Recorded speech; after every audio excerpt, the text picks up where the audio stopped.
केंद्र सरकार ने गणतंत्र दिवस की पूर्व संध्या पर साल 2026 के लिए 131 पद्म पुरस्कारों की घोषणा की है, जिनमें 5 पद्म विभूषण, 16 पद्म भूषण और 113 पद्मश्री पुरस्कार शामिल हैं। इनमें खास बात यह है कि इन पुरस्कार पाने वालों में केरल के पूर्व मुख्यमंत्री और दिग्गज वामपंथी नेता वीएस अच्युतानंद का नाम भी शामिल है। उन्हें मरणोपरांत देश के दूसरे सर्वोच्च नागरिक सम्मान पद्म विभूषण से सम्मानित किया जाएगा। झारखंड मुक्ति मोर्चा के संस्थापक शिबू सोरेन को भी मरणोपरांत पद्म भूषण से सम्मानित किए जाने की घोषणा की गई है।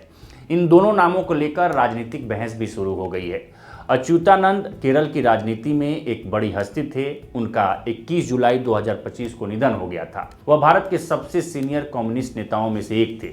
उन्होंने 2006 से 2011 तक केरल के मुख्यमंत्री के रूप में काम किया और दशकों तक सार्वजनिक जीवन में एक प्रमुख आवाज बने रहे। वामपंथी नेता को बीजेपी का धूर विरोधी माना जाता था। वहीं झारखंड मुक्ति मोर्चा के संस्थापक शिबू सोरेन को भी पद्म भूषण पुरस्कार से सम्मानित करने की घोषणा की गई है। इस सम्मान के जरिए शिबू सोरेन को उनके लंबे राजनीतिक और सामाजिक संघर्ष, आदिवासी चेतना और अधिकारों की लड़ाई की राष्ट्रीय के पहचान के रूप में देखा जा रहा है। खास बात है कि शिबू सोरेन की राजनीति भी बीजेपी विरोधी की ही रही है। ऐसे में इन दोनों नेताओं को पद्म पुरस्कार से सम्मानित होने को लेकर अलग अलग मायने निकाले जा रहे हैं। हालांकि ये पहली बार नहीं है जब बीजेपी नीत एनडीए सरकार ने विपक्षी नेताओं को सम्मानित किया हो। साल 2023 में मुलायम सिंह यादव को भी पद्म भूषण से सम्मानित किया गया था।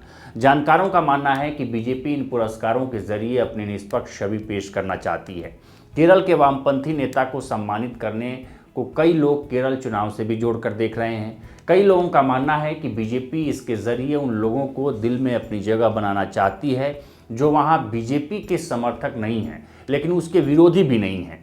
बीजेपी की इस कोशिश को न्यूट्रल लोगों को अपने पक्ष में करना है। राजनीतिक जानकार इसे केंद्र सरकार के एक बड़े संदेश के रूप में भी देख रही है। केरल जैसे राज्य में जहां बीजेपी अपनी जड़ें मजबूत करने की कोशिश कर रही है, वहां के सबसे सम्मानित वामपंथी नेता को सर्वोच्च सम्मान देना राज्य की जनता की भावनाओं से जुड़ने का एक तरीका हो सकता है। दूसरी तरफ दिशोम गुरु शिबू सोरेन को आदिवासी समाज में संघर्षों का प्रतीक के रूप में देखा जाता है।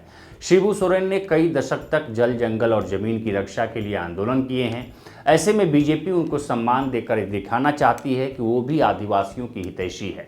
बीजेपी सरकार भविष्य में आदिवासियों में अपनी पैठ को मजबूत करना चाहती है। राजनीति के जानकारों का मानना है कि बीजेपी पहले शिबू सोरेन को दागी मंत्री कहकर हमलावर रही है। ऐसे में अब ये निर्णय बीजेपी की आदिवासी केंद्रित रणनीति का हिस्सा लगता है। वहीं पद्म भूषण पुरस्कार पाने वालों में अभिनेता धर्मेंद्र के अलावा सुप्रीम कोर्ट के पूर्व न्यायाधीश केटी थॉमस, हिंदुस्तानी शास्त्रीय संगीतकार और वायलिन वादक इन राजम, जाने माने मलयालम पत्रकार पी नारायणन को भी ये सम्मान दिया गया है। वहीं सेना का सबसे उच्च पुरस्कार अशोक चक्र से ग्रुप कैप्टन शुभांशु शुक्ला को सम्मानित किया गया है।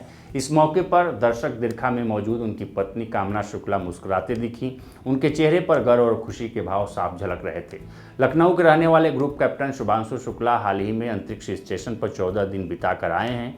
वो एक्सियोम 4 मिशन का हिस्सा थे। उनकी पत्नी कामना पेशे से डॉक्टर हैं। कामना शुक्ला लखनऊ में ही रहती हैं। शुभांशु जब 16 जुलाई को अंतरिक्ष स्टेशन से लौटे थे तो बेटे कियांश के साथ उनसे मिलने भी गई थी। अंतरिक्ष में जाने के पहले शुभांशु शुक्ला 2 महीने तक क्वारंटीन रहे थे और लंबी ट्रेनिंग के कारण करीब वो 1 साल से अपनी पत्नी से दूर थे। ऐसे में जब वो अमेरिका पहुंची थी तो पति को गले से लगा लिया था। उस इमोशनल पल को शुभांशु शुक्ला ने अपने इंस्टाग्राम अकाउंट पर भी साझा किया था। अंतरिक्ष यात्री शुभांशु शुक्ला की पत्नी डॉक्टर कामना शुक्ला डेंटिस्ट हैं। लखनऊ के सिटी मॉन्टेसरी स्कूल में दोनों लंबे वक्त तक साथ पढ़े हैं। स्कूल में ही दोनों के बीच प्यार हुआ और फिर 7 साल पहले वो शादी के बंधन में बंध गए।